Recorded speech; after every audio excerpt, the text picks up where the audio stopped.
Alles veebruaris nägime ja elasime kaasa selle koera kurvale loole, kes oli müüki pandud korterisse maha jäetud kõndimisvõimetuna ning tohutu kasvajaga kõhu all.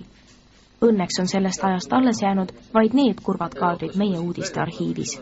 Kui me seda koera mäletame, kui äärmiselt kahetsusväärses seisus ning suure kasvajaga vaevlevat looma, siis tänaseks on ta täielikult paranenud ning ootab oma uut omanikku. Uus omanik ei olnud 7 uudiste saabumise ajaks veel kohale jõudnud. Seetõttu uurisimegi koera terveks ravinud arstilt Sven Müürsepalt, mida tema sellest loost nüüd tagantjärgi arvab. Ma arvan, et see konkreetne koer on praegu lihtsalt suurema ehk kõrgendatud tähelepanu olnud tänu siin televisioonile. Uut omanikku oodates vaatas ta looma veel igaks juhuks üle, nentides, et üldiselt on temaga nüüd kõik korras. Võib-olla siin mõni varbaliili veel aeg-ajalt tuleb ikkagi veel lõigata ka, aga eks see on nüüd selline regulaarne profülaktika, et eks ikka uus omanik peab ka tähelepanu pöörama siis sellele varvaste küüntele.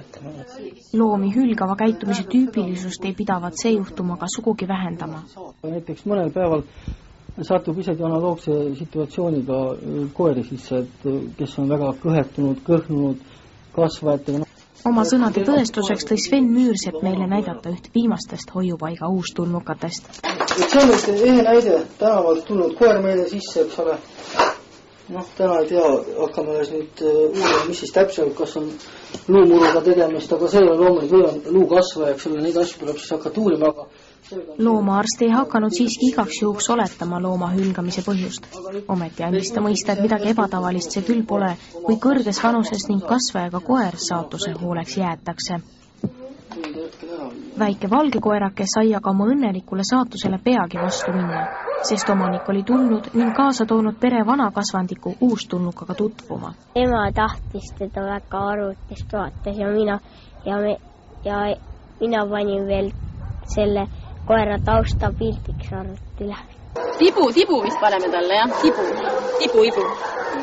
Et on tõeline tibu. Emma on kuulnud seda, kuidas ta jätti sinna koju maha. Meil on üks saksa lambakoer ka veel kodus. Aga tema on juba nii vana, et tema enam naiskutsude vastu huvi ei tunne.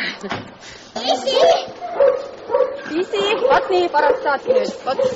Hüljatud looma endale lemmikuks ei olnud see perekond valinud esimest korda.